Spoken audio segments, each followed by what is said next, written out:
여호와의 말씀이 내게 임하여 이르시되, 인자야, 너는 이스라엘에 예언하는 선지자들에게 경고하여 예언하되, 자기 마음대로 예언하는 자에게 말하기를, 너희는 여호와의 말씀을 들으라. 주 여호와의 말씀에 본 것이 없이 자기 심령을 따라 예언하는 어리석은 선지자에게 화가 있을진저. 이스라엘아, 너의 선지자들은 황무지에 있는 여우 같으니라. 너희 선지자들이 성 무너진 곳에 올라가지도 아니하였으며, 이스라엘 족속을 위하여 여호와의 날에 전쟁에서 견디게 하려고 성벽을 수축하지도 아니하였느니라. 여호와께서 말씀하셨다고 하는 자들이 허탄한 것과 거짓된 점괘를 보며 사람들에게 그 말이 확실히 이루어지기를 바라게 하거니와, 그들은 여호와가 보낸 자가 아니라 너희가 말하기는 여호와의 말씀이라 하여도 내가 말한 것이 아닌즉 어찌 허탄한 묵시를 보며 거짓된 점괘를 말한 것이 아니냐. 그러므로 주 여호와께서 이같이 말씀하셨느니라. 너희가 허탄한 것을 말하며 거짓된 것을 보았은즉 내가 너희를 치리라. 주 여호와의 말씀이니라. 그 선지자들이 허탄한 묵시를 보며 거짓 것을 점쳤으니 내 손이 그들을 쳐서 내 백성의 공회에 들어오지 못하게 하며 이스라엘 족속의 호적에도 기록되지 못하게 하며 이스라엘 땅에도 들어가지 못하게 하리니 너희가 나를 여호와인 줄 알리라. 이렇게 칠 것은 그들이 내 백성을 유혹하여 평강이 없으나 평강이 있다 함이라. 어떤 사람이 담을 쌓을 때에 그들이 회치를 하는도다. 그러므로 너는 회칠하는 자에게 이르기를, 그것이 무너지리라. 폭우가 내리며 큰 우박덩이가 떨어지며 폭풍이 몰아치리니 그 담이 무너진즉 어떤 사람이 너희에게 말하기를, 그것에 칠한 회가 어디 있느냐 하지 아니하겠느냐. 그러므로 나 주 여호와가 말하노라. 내가 분노하여 폭풍을 퍼붓고 내가 진노하여 폭우를 내리고 분노하여 큰 우박덩어리로 무너뜨리리라. 회칠한 담을 내가 이렇게 허물어서 땅에 넘어뜨리고 그 기초를 드러낼 것이라. 담이 무너진즉 너희가 그 가운데서 망하리니 나를 여호와인 줄 알리라. 이와 같이 내가 내 노를 담과 회칠한 자에게 모두 이루고 또 너희에게 말하기를, 담도 없어지고 칠한 자들도 없어졌다 하리니 이들은 예루살렘에 대하여 예언하기를, 평강이 없으나 평강의 묵시를 보았다고 하는 이스라엘의 선지자들이니라. 주 여호와의 말씀이니라. 제가 한 번은 어떤 정신과 선생님의 이야기를 들었는데요. 어느 날 이 선생님에게 사람 한 명이 찾아왔습니다. 그런데 특이한 건 이분이 자기 문제로 온 게 아니라 자기 지인의 문제를 상담하러 온 거예요. 그러니까 이런 질문을 던진 거죠. 선생님, 제 주변에 친한 사람이 한 명 있는데 평소엔 안 그러던 사람이 요즘 보면 멍하니 있는 시간도 많고 말수가 적어졌다고. 이 사람 왜 이러는 걸까요? 이렇게 질문을 한 거예요. 그러자 이 질문을 들은 선생님의 대답이 뭔지 아십니까? 저도 모르겠는데요. 이겁니다. 그러면서 선생님이 하신 말씀이 뭐냐. 그 사람이 왜 그러는지 알고 싶으시면 저한테 질문하지 마시고 당사자한테 질문하시라고. 그런데 입을 안 열면 마음이 안 열린 거니까 마음이 열릴 때까지 곁에 있어주고 사랑해 주시라고. 왜 그런 노력 없이 저한테 와서 정답을 얻으려고 하냐고. 그렇게 말하고 돌려보냈다는 거예요. 그러면서 그 정신과 선생님이 하신 이야기가 그겁니다. 우리가 어떤 사람의 이야기를 듣고 눈물을 흘린다. 그럼 우리는 내 눈에서 흐르는 눈물을 향해서 아, 내가 이 사람을 공감해줬구나. 이렇게 착각한다는 거예요. 그런데 여러분, 한 번 이야기를 듣고 흘리는 눈물은 공감이 아니라 이야기 내용에 대한 단순한 반응이라는 거죠. 여러분, 진짜 공감이 뭡니까? 공감은요, 아는 만큼 깊어지는 게 공감이에요. 그래서 그 사람을 더 알기 위해서 계속 질문하고 함께 시간을 보내는 노력이 없었다면 그 사람에 대해서 하는 나의 어떤 말이나 어떤 반응도 공감이 아니라는 거예요. 그냥 그건 공감하는 연기인 거예요. 그러니까 어떤 대가도 치르지 않고 말하는 정답은 6절에 나오는 허탄한 것이고 다 거짓된 점괘인 거예요. 예를 들어서 어떤 사람들을 보면요. 아이가 천사라고 하는 분들이 있어요. 그런데 아이에 대해서 이렇게 말하는 이유가 뭔지 아십니까? 그거는 아이를 안 키워봐서 그래요. 아이를 키워본 사람은요. 그렇게 이야기 안 합니다. 반면에 제가 총각 때 늘 했던 말이 뭔지 아세요? 세상에서 제일 성가시고 귀찮은 게 애들인데 나는 애들이 왜 이쁜지 모르겠다고 그렇게 얘기를 했거든요. 그런데 제가 그렇게 말한 이유가 뭔지 아십니까? 그것도 애를 안 키워봤기 때문이에요. 그런데 실제로 아이를 키우면서 수고해본 부모들이 하는 말이 뭡니까? 애들이 대책 없이 칭얼대고 정말 말도 안 되는 요구를 끝도 없이 하면요. 정말 가슴이 터질 것 같고 답답해요. 그리고 애들이 떼쓰면서 울기 시작하면 진짜 얘만 없었다면 내 인생이 훨씬 행복할 텐데 이 생각이 정말 들어요. 내 자식인데 세상에서 가장 미운 원수가 곧 내 자식이에요. 그런데 또 이상한 게 뭔지 아세요? 아이를 키우다가 아이가 나를 향해 방긋방긋 웃잖아요.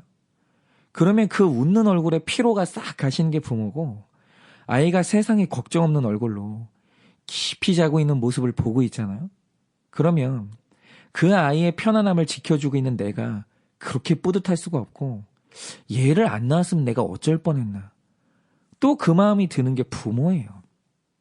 그러니까 아이를 위해 헌신해보고 시간을 보내봐야 아이를 더 많이 알거든요.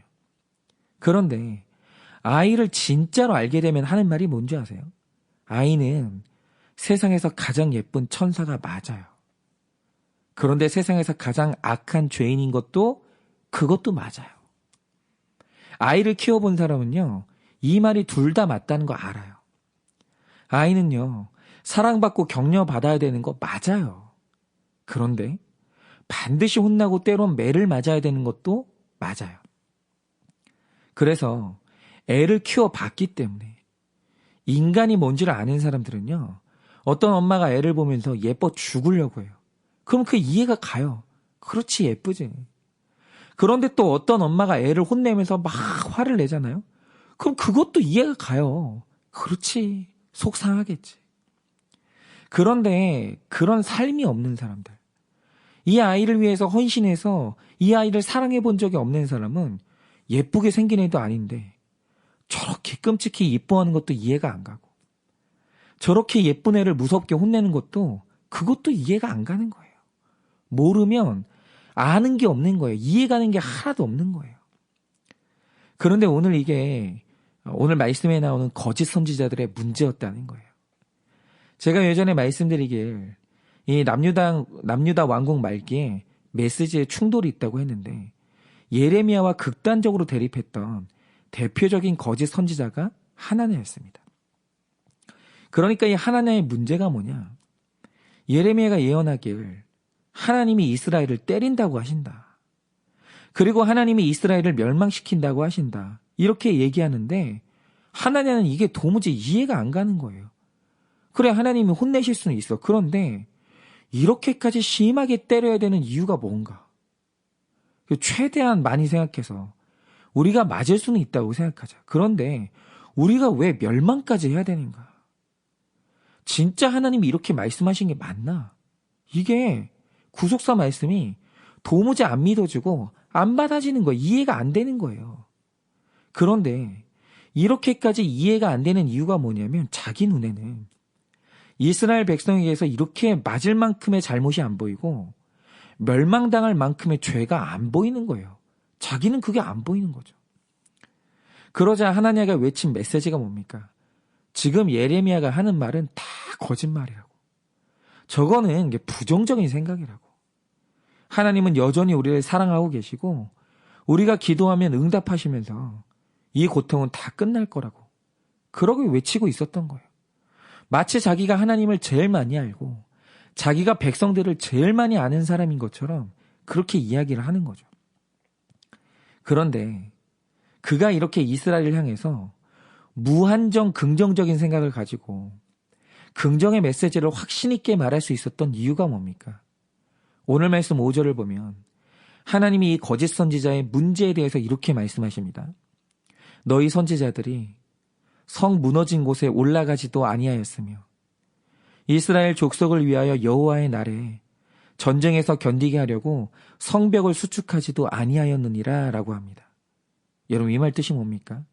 이걸 적용하자면요, 이 선지자들은요, 말만 뻔질을 하지 중독으로, 음란으로, 각종 범죄로 인생이 무너진 성처럼 된 사람들과 공동체를 이뤄본 적이 없는 사람들이에요. 그리고 날마다 전쟁을 하면서 이혼 직전에 있는 가정들의 성벽을 수축해 보려고 애를 써본 적도 없는 사람이에요.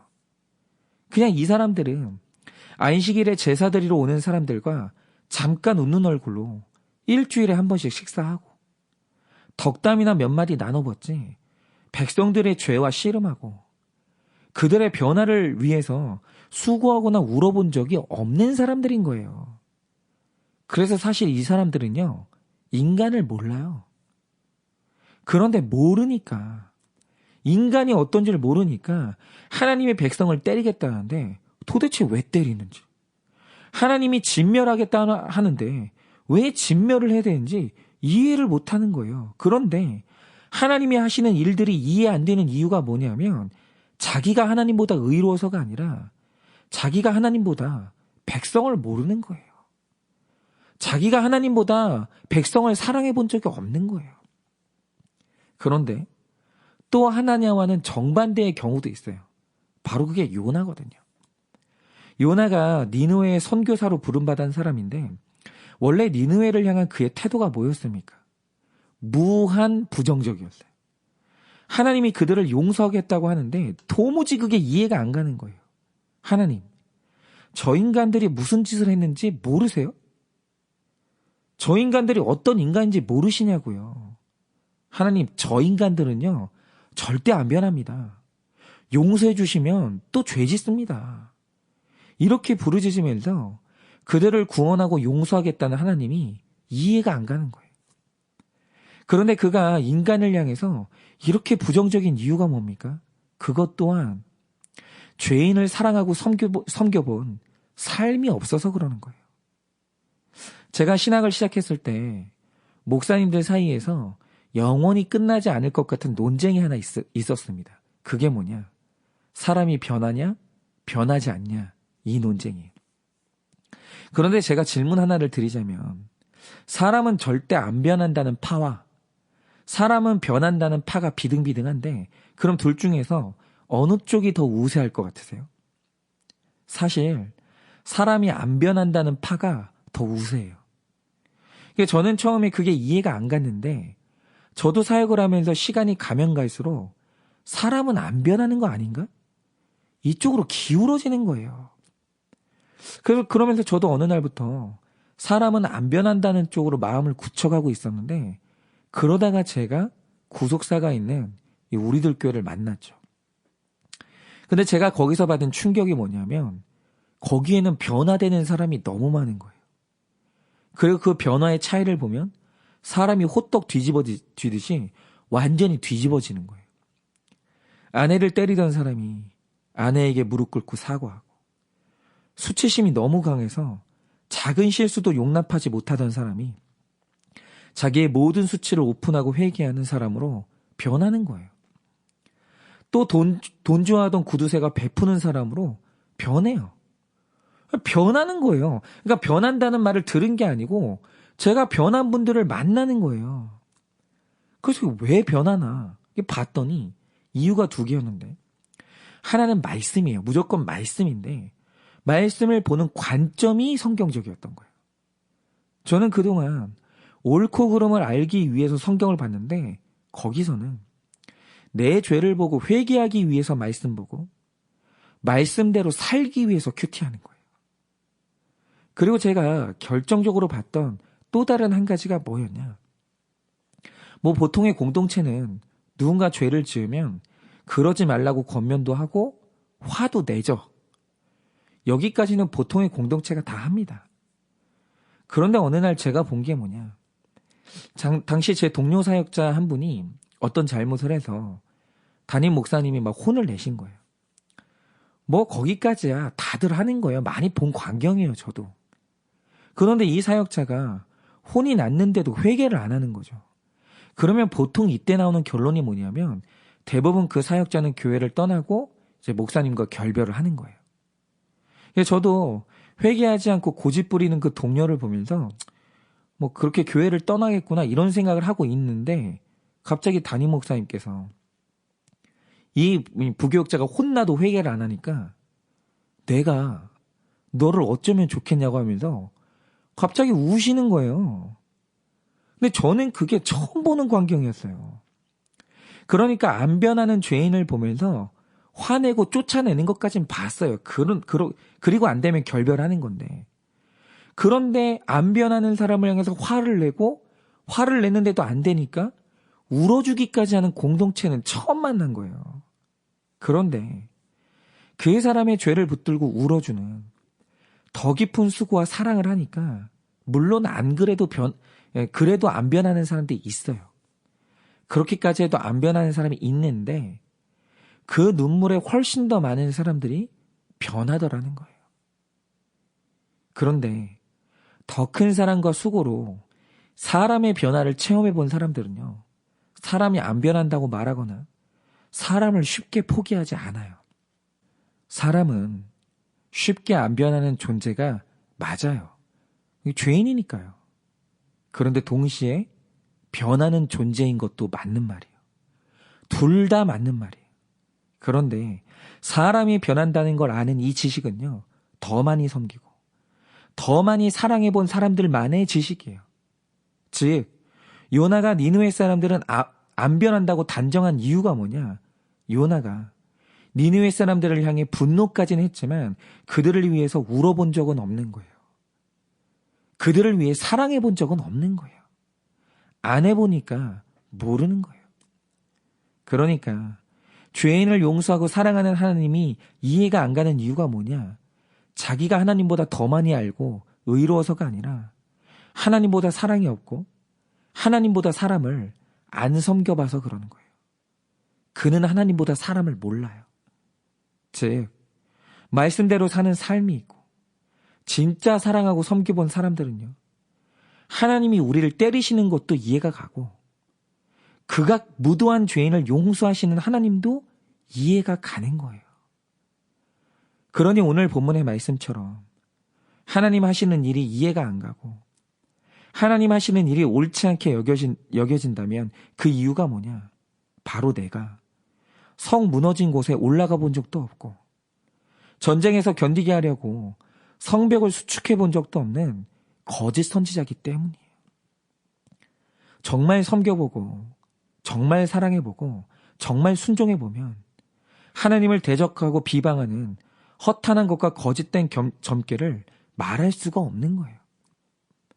요즘 하나님께서 에스겔서를 통해 계속 심판의 말씀을 주고 계시는데요. 여러분 이렇게 무섭게 말씀하시는 하나님이 이해가 되십니까? 이스라엘을 이렇게 무섭게 때리시는 하나님이 이해가 되세요? 혹시 이 말씀이 너무 잘못됐다고 생각하진 않으십니까? 그렇다면 먼저는 내가 내 죄와 싸워본 적이 있는지 그리고 사람이 변할 때까지 사랑하고 섬겨본 적이 있는지 내 자신이 진짜 선지자인지 돌아보셔야 돼요. 그런데 정말로 섬겨보고 사랑해보고 죽기까지 죄와 싸워본 사람은 하나님이 이해가 되는 거예요. 그러니 오늘도 말이 아니라 진실로 순종하고 섬기는 삶을 통해 하나님을 더 깊이 아는 하루 되시기를 예수님의 이름으로 축원드립니다.